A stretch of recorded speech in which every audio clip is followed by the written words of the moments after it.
अस्सलामु अलैकुम वरहमतुल्लाहि वबरकातुह। मोहतरम भाइयों, बुज़ुर्गों और दोस्तों, हमारे मीडिया चैनलों के ऊपर सुबह से लेकर शाम तक मरकज़ निज़ामुद्दीन तबलीगी जमात, मरकज़ निज़ामुद्दीन तबलीगी जमात, मरकज़ निज़ामुद्दीन तबलीगी जमात, मौलाना साद साहब ने ये कहा, मौलाना साद साहब ने वो कहा, और मौलाना साद साहब के बयान वो लोग बता रहे हैं, सुना रहे हैं पूरी दुनिया को। और हर चैनल वाला, आज तक पे मैंने सुन लिया, जी न्यूज़ के ऊपर मैंने सुन लिया, इंडिया टीवी पे मैंने सुन लिया, एबीपी न्यूज़ पे मैंने सुन लिया, और उसके अलावा जितने भी है टीवी 18 वगैरह वगैरह, सबके ऊपर उन्होंने वो बयानों को बाज़ाब्ता सुनाया है। और एक बार नहीं, हर आधे घंटे में एक बार वो लोग सुना रहे हैं। तो मैं बैठे बैठे सोच रहा था, मैंने कहा आए अल्लाह, पूरे दुनिया के अंदर आज लॉकडाउन चल रहा है और हमारे देश में भी, पूरे देश में लॉकडाउन है, जिसकी वजह से हमारी मस्जिदें बंद है, हमारा जो गश्त वाला अमल है वो बंद है, दावत वाले अमाल जो है वो बंद है। लेकिन मेरे अल्लाह, कहीं ऐसा तो नहीं है कि तूने गश्त वाले अमल को और दावत वाले अमल को और घर घर तक जो है अल्लाह के दीन की बात को पहुँचाने वाले अमल को इन टीवी चैनलों के ज़रिए से पूरा करा दिया।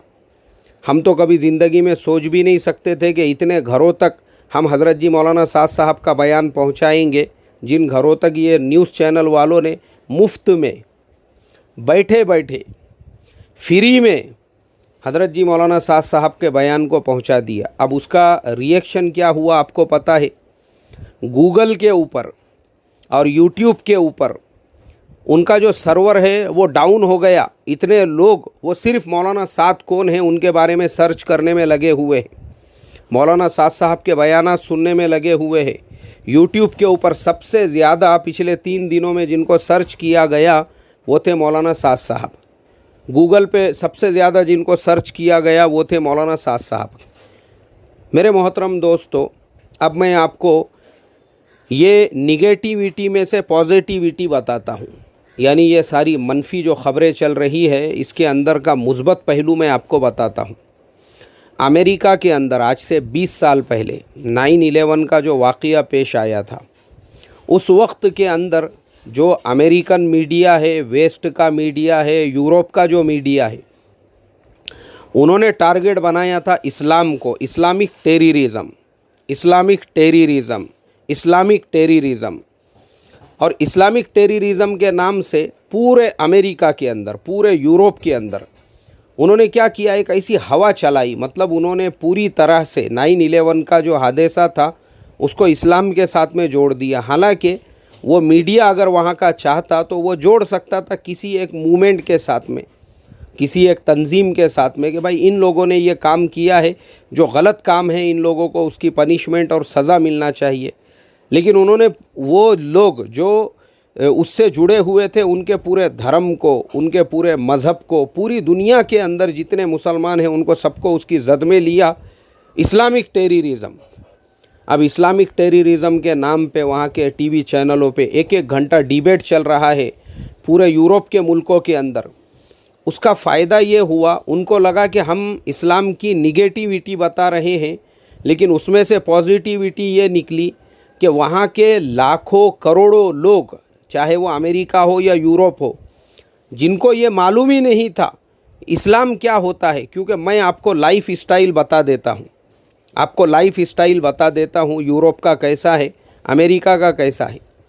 वहाँ के लोगों को सिर्फ अय्याशी, भाई अपने को तो खाना है, पीना है, उनको बियर चाहिए, उनको वाइन चाहिए, लीकर चाहिए, खाने पीने के लिए चाहिए, पब चाहिए, डांसिंग बार चाहिए, उनको धिंगाना चाहिए, उनको अपनी ख्वाहिशात पूरा, मतलब उनके यहाँ पे ज़िंदगी का मकसद ही ये है कि अपनी ख्वाहिशात को पूरा करो, ज़िंदगी को पूरी तरह से एंजॉय करो, इंटरटेनमेंट करो। इसके अलावा किसी को कुछ लेना देना नहीं है, इसके अलावा उनको कुछ लेना देना नहीं है कि मज़हब क्या होता है और धर्म क्या होता है और रिलीजन क्या होता है। मैं आपको अब बीच में ज़रा एक मेरी अपनी एक मिसाल दे के बता देता हूँ कि मेरा एक दोस्त है और वो नॉन मुस्लिम है। तो कल उसने मुझे कॉल किया और मुझे उसने बोला, यार बोले वो नेटफ्लिक्स के ऊपर एक नई सीरीज़ आई हुई है मैं बोला मालूम नहीं यार मुझे, क्योंकि मेरे पास तो नेटफ्लिक्स नहीं है। मैं बोला मैं ज़रा थोड़ा सा बिज़ी हूँ आजकल, ये न्यूज़ चैनल्स के ऊपर जो है हमारे मरकज़ के बारे में बता रहे हैं। तो मेरे वो दोस्त ने मुझसे कहा, अरे क्या न्यूज़ चैनल देखते? बोले यार आज का ज़माना नेटफ्लिक्स का है, अमेज़ॉन प्राइम का है, आज का ज़माना जो है वो हॉट स्टार का है, कौन देखता होगा बोले आज के ज़माने में न्यूज़ चैनल? मुझे तो कम से कम आज 1 साल हो गया, मैंने कोई चैनल देखा ही नहीं हूँ। बोले मैं आपको इंडिया की बात बता रहा हूँ। क्यों? क्योंकि उसको कुछ लेना देना नहीं है न्यूज़ में क्या चल रहा है क्या नहीं चल रहा है, वो अपनी दुनिया में मगन है। नेटफ्लिक्स पे कौन कौन सी सीरीज़ आ रही है, हॉट स्टार पे नई सीरीज़ कौन सी है, अमेज़ॉन प्राइम के ऊपर कौन कौन सी सीरीज़ें चल रही है, पुरानी पुरानी सीरीज़, यूरोप की सीरीज़, डिबेट सीरीज़। आज का जो जनरेशन है उनको कुछ लेना देना नहीं है न्यूज़ चैनलों पे क्या चल रहा है। और मैं समझता हूँ जो लोग अबाउ 40 होंगे, मतलब 40 से ऊपर जिनकी उम्र होंगी, या जो लटक गए हुए होंगे कब्र में, वैसे ही लोग न्यूज़ चैनल देखते होंगे। वरना आज का हमारा जो यंग जनरेशन है वो सब बिज़ी है यूट्यूब के ऊपर, नेटफ्लिक्स के ऊपर, हॉट स्टार के ऊपर, अमेज़ॉन प्राइम के ऊपर। उनको ये सब वेब सीरीज़ की लत लगी हुई है। और उसके अलावा, और मेरा यही दोस्त, अभी थोड़े दिन पहले की बात है, उन लोगों का एक फेस्टिवल था। तो मैंने उससे कहा, मैं बोला यार आज के फेस्टिवल में तो तुम्हारे यहाँ पे पूजा पाठ करते हैं, सब लोग छुट्टी लिए हुए हैं, तू क्यों आ गया काम के ऊपर? तू गया नहीं मंदिर में? तो उसने मुझसे क्या कहा पता है आपको? बोले यार मुझे कम से कम 6 साल हो चुके होंगे। 6 साल। जब मैं कॉलेज में पढ़ता था ना, बोले जब ज़बरदस्ती छुट्टी में घर पे कभी आया तो मेरे पेरेंट्स मुझे लेकर जाते थे मेरी लंबी उम्र के लिए और कामयाबी के लिए। उसके बाद से जब से मैं काम पे लगा हूँ, किसके पास फुर्सत है? बोले भाई किसके पास टाइम है, किसके पास में इतना जो है फ्री टाइम है? उसने मुझे बताया उसको 6 साल हो चुके हैं। तो मैं आपको ये मिसाल इंडिया की दे रहा हूँ। अब आप समझ सकते इंडिया के न्यू जनरेशन का ये हाल है। और एक एक मिसाल दे देता हूँ इंडिया की ही। इंडिया की एक फिल्म स्टार है, फिल्म स्टार, बहुत बड़ी फिल्म स्टार। अभी थोड़े दिन पहले एक चैनल वाले उसका इंटरव्यू ले रहे थे। अब आप सोचो अभी हम कहाँ जी रहे हैं। वो चैनल वालों ने वो टॉप की जो स्टार है उससे पूछा कि हमारे देश के प्राइम मिनिस्टर साहब, उनके बारे में आप कुछ बोलिए। अब वो जो फिल्म स्टार थी वो क्या बोलने लगी पता है आपको?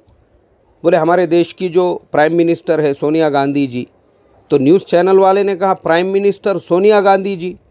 उसने कहा वही है ना शायद अपने देश की, क्योंकि मैं तो गांधी गांधी गांधी बचपन से गांधी ही सुनते आ रही हूँ। उसने कहा आपको पता नहीं है अभी हमारे करंट के प्राइम मिनिस्टर कौन है? तो वो कहने लगी नहीं मुझे तो नहीं मालूम है। बोले हमारे प्राइम मिनिस्टर कौन है? मुझे लगता है कि गांधी फैमिली ही हमारे देश के अंदर जो है वो रूल करती है। आप सोचिए मेरे मोहतरम दोस्तों, हमारे भारत देश के एक फिल्म स्टार का ये हाल है, उसको ये नहीं मालूम है कि भारत का प्राइम मिनिस्टर कौन है। तो आप सोच सकते हैं आपका जो यंग जनरेशन है आज का इंडिया का, उनका ये हाल है तो यूरोप का क्या हाल होगा? तो यूरोप के अंदर यही हाल है। सब खाने में, कमाने में, ऐश में, उन्होंने ज़िंदगी का मकसद इसी को बनाया हुआ था। लेकिन ये हादसा होने के बाद जब सारे न्यूज़ चैनल्स के ऊपर, पूरे मीडिया के ऊपर जब छा गया Islamic terrorism, Islamic radical terrorism, उसके बाद में वहाँ का जो यंग जनरेशन है उसके अंदर एक तजस्सुस पैदा हुआ कि ये इस्लाम क्या है, उस पर रिसर्च किया जाए।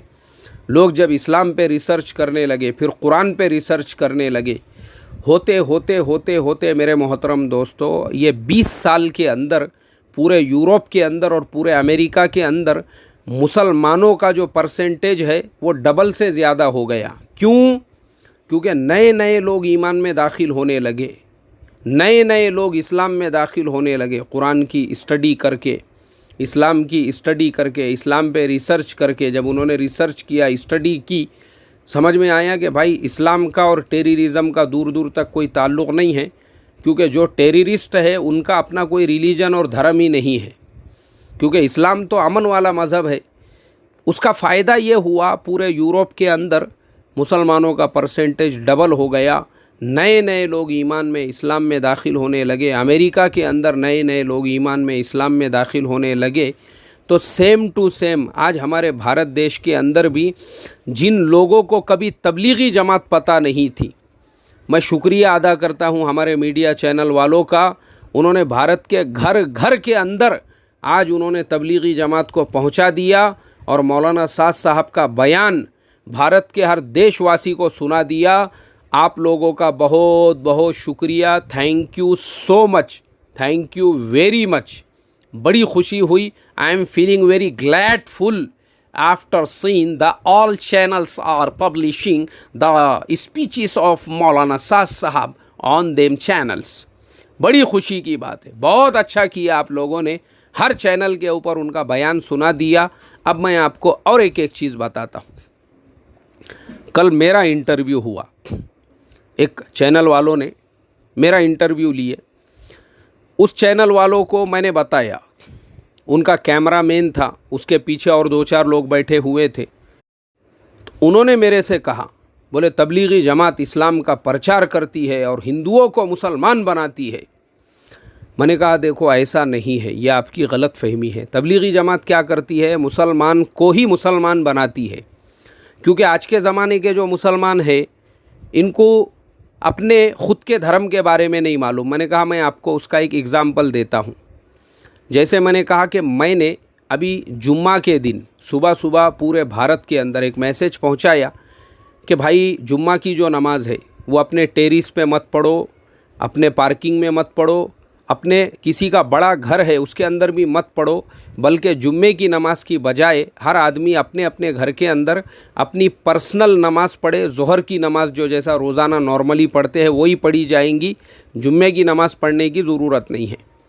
तो बेंगलुरु से मुझे एक ने फ़ोन किया, उसने कहा मौलाना साहब आप बोलते हैं पार्किंग में भी जुम्मा मत पढ़ो, टेरिस पे भी जुम्मा मत पढ़ो, घर में भी जुम्मा मत पढ़ो, अकेले अपनी नमाज़ पढ़ो। तो हमने अकेले अपनी नमाज़ कैसे पढ़ना?